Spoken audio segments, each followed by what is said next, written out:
Hello and welcome to this week's episode of the Consistency Club podcast. Welcome back, and if you're new here, welcome. Today we are going to be discussing cortisol and its correlation between the negative decision making around food. Many of you will resonate with this. We're tired, stressed, maybe you've come home from a busy work day or you're on your commute and you see some fast food. You come home to a cupboard full of snacks and that is really appealing to you. It's the first thing that speaks to you. And the last thing you want to do is prep a nutritionally balanced meal that's going to take you 30 to 40 minutes to do so. You want something quick, you want something simple, and you want something full of sodium, or you want something sweet. And unfortunately, that is down to what we call the devil hormone, and that is cortisol. Now, of course, we need a fine balance of cortisol in the body. There is such thing as too little cortisol, believe it or not. And for those that aren't aware, cortisol is released by the adrenal glands. These sit above the kidneys and are released as a response to stress. Now, this stress, comes from the autonomic nervous system, and this could be external stresses that are impacting us, such as like work scenarios, for example, high pressure situations. It could be fight or flight if we're in a bad situation like that in our lifestyle, but it can also be an internal response to your body fighting off illnesses as well. Now, as I said, there's such thing as too little cortisol. Many of us, and I would say, probably 80-90% of us experience high levels of cortisol levels that are not sufficient for longevity. And so having strategies to lower cortisol when it appears, because what we can't do is just say to ourselves, and many of us aren't in this situation, okay, what I'm going to do is just take myself out of the situation that induces that cortisol release. We live in the real world, and that's not possible. And if you are career driven, like success minded, success motivated, you're in a role of responsibility, maybe you're in sales, whatever it may be, like that is not possible. So what's the alternative?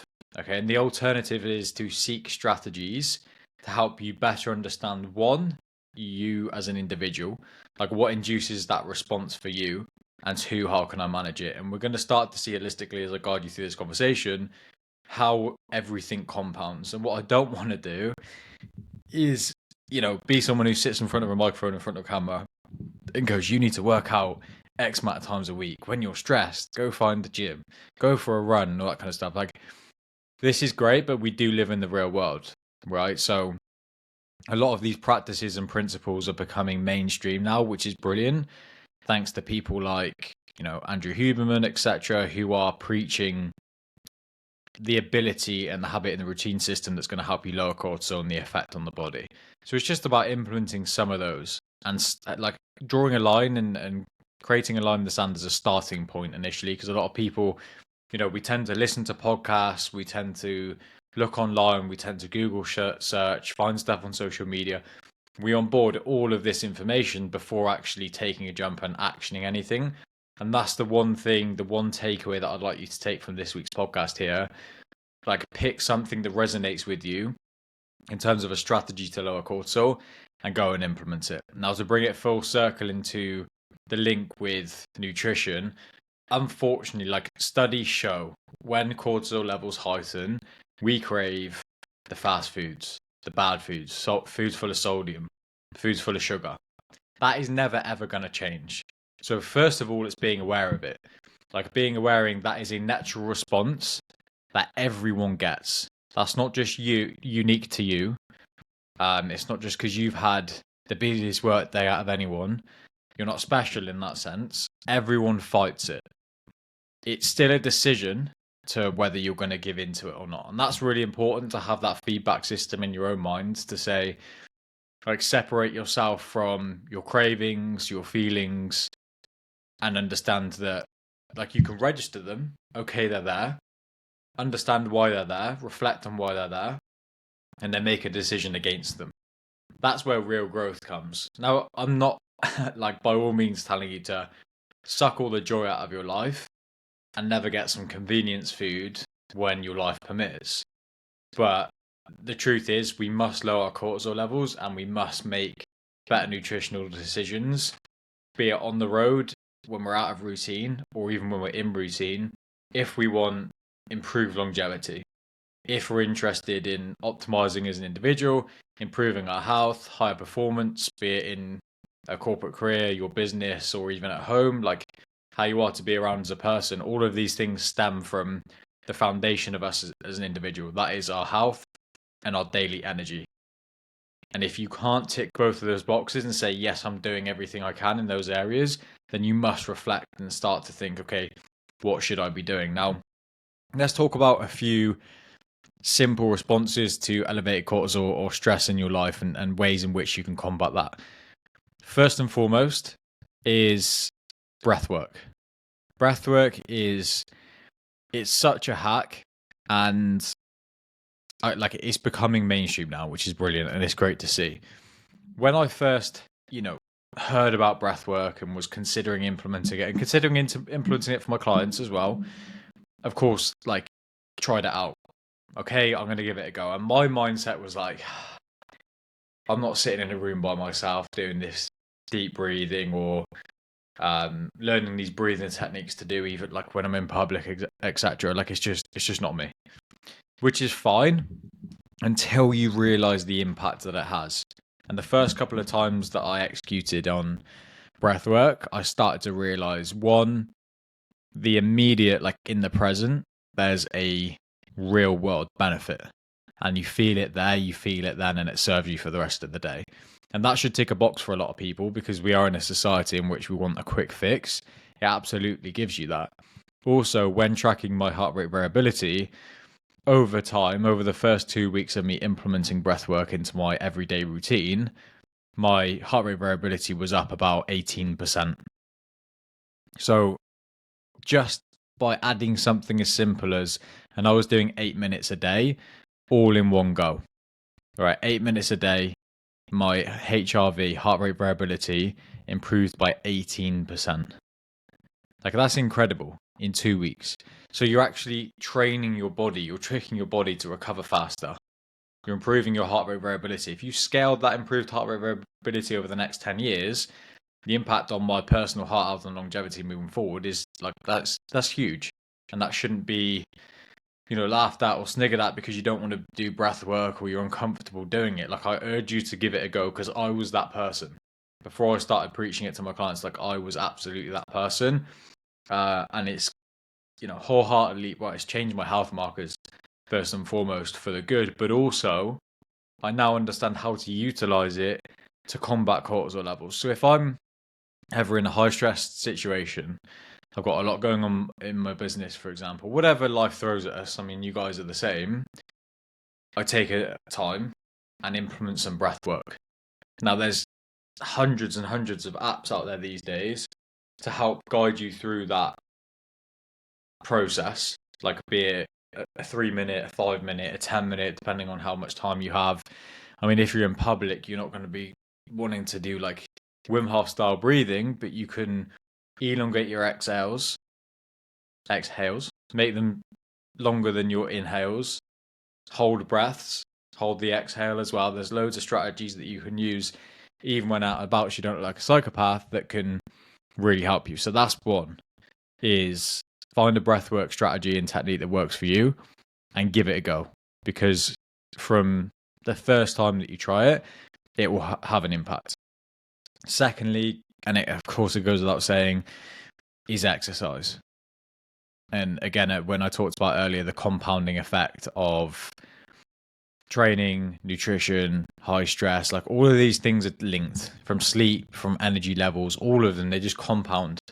So if you're actioning positively on one, it will compound into the others. If you're actioning negatively on one, it will compound into the others. And that's something you have to bear in mind. But going and executing exercise when your cortisol levels are high, it's like therapy. Genuinely, like, I don't know where I would be without the ability to go and execute on a session, put myself through it, get the endorphin release from training and challenging yourself. And it's like a mental ticked box, and that immediately lowers cortisol. No matter what you are doing in your day, no one can tell me it does not. Well, we know it scientifically, it lowers cortisol, but you're never ever working out from a strenuous session as stressed as you walked in. Like, if you push yourself that much, you haven't got the mental capacity to be that stressed. And that realigns your thought process. Right, you've got all the positive hormones that have been released from challenging yourself, getting out of breath, elevating your heart rate, and then you get that kind of drop-off effect. And with that, cortisol lowers in itself. So that in turn means you've got that opportunity. Once you've broken from your work day, you've got a workout in, then you come back and you're like, okay, well, I've worked out. I don't really have the cravings for the sodium or the sugar anymore. Let's have a balanced, nutritious meal. And you can see how it mentally compounds. Okay, I've worked out. Why am I going to go and ruin that now with eating XYZ, whatever it may be, food? Actually, I'm going to prepare myself some chicken, a chicken salad, some salmon, whatever it may be. It's not sucking all the fun out of life, but you'll start to naturally make better decisions and fall into better habits when you positively action something within that health sequence that I talked about a minute ago. And of course, like one thing with cortisol to bear in mind as well is, and nutrition decision making, when you've got elevated cortisol, studies actually show that then eating high calorie, high sodium, high sugar foods will elongate that cortisol response.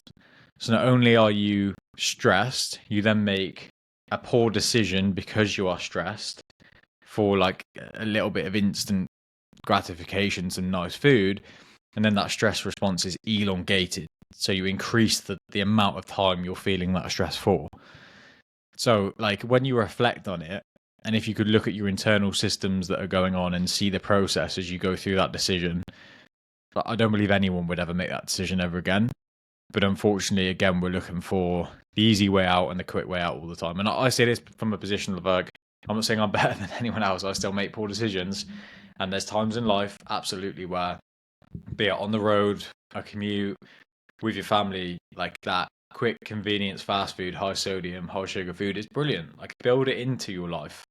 As I said, it's not about sucking all the joy or fun out of it, but have a reward system in place. If you're going to have that food, well, then make sure you exercise either that day, the day before, you're going to exercise the day after. Like, create an energy demand. Cliche, but the 80-20 rule is so important. And like circling it back round to cortisol, cortisol has a huge part to play in this process, because many of you listening will be overstressed on a day-to-day basis. You mix being overstressed and time poor with a lack of prioritization on your health and a lack of preparation in terms of nutrition, and you've got like a volcano meets a tornado. Basically, you're screwed. With the best will in the world, you can't possibly make a good decision. So you have to like pre-plan these things. You have to reflect and have some foresight and go, okay, I'm going to be stressed. I'm going to want to make poor decisions. However, when executing, I need to make sure I'm preparing for food. I know I'm going to be stressed later. I've bought prepped food with me. That solves that problem. Okay, I've got a stressful day. I've put in some time at the end to go and work out. Even if you've got 15 minutes, go do a 15-minute HIIT session.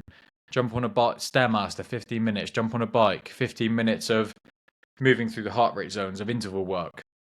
You'll feel better for it and lower your stress response. So all of this comes back, and I preach this all the time, the prioritization and preparation.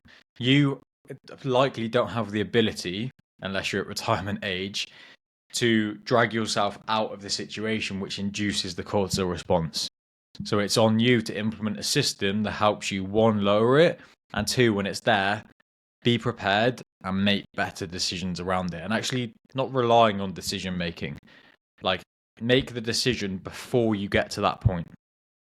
Whether that's taking prep meals with you, whether that's booking a session in at the gym or a class, or committing to going yourself. Pre-plan. Don't rely on that cortisol response when it comes to decision making around nutrition, and understand that poor decision making around nutrition compounds the cortisol response.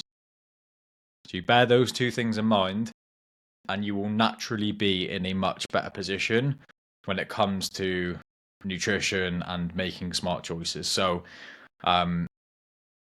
if any of you listening are interested in a free training on cortisol and an ebook, drop me a comment below and I can get this over to you.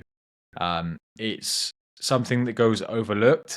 Like, people know they're stressed, of course, but I'm not sure people are aware of the impact that it has on their decision making. They just tie a lot of things to a lack of energy and lack of time, so it's just easier to eat on convenience. It's not the case.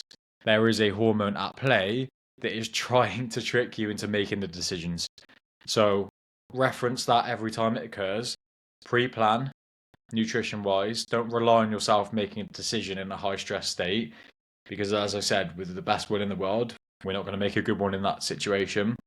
And then, yeah, that inevitably will help you. And just keep me updated in the comments below. Like, we'll keep the chat coming, and let me know if this resonates with you. And as I said, if you'd like some free training and some resources, then comment below. Thank you very much for watching this week's episode of the Consistency Club podcast. It's been a short one, but hopefully been an insightful one. And as I said to you, pick one thing from this and go and execute on it, please. You don't have to pick all of them. Just pick one thing, whether it's the breath work, whether it's starting to prep food, whether it's planning a workout on a day you know is going to be a high stress day, or if you've had a high stress day, not just driving home and using that as an excuse. Use that as a driver to go get, even if it's 15, 20 minutes done of high intensity exercise, you will feel better for it. Thank you very much, and I'll see you in the next one.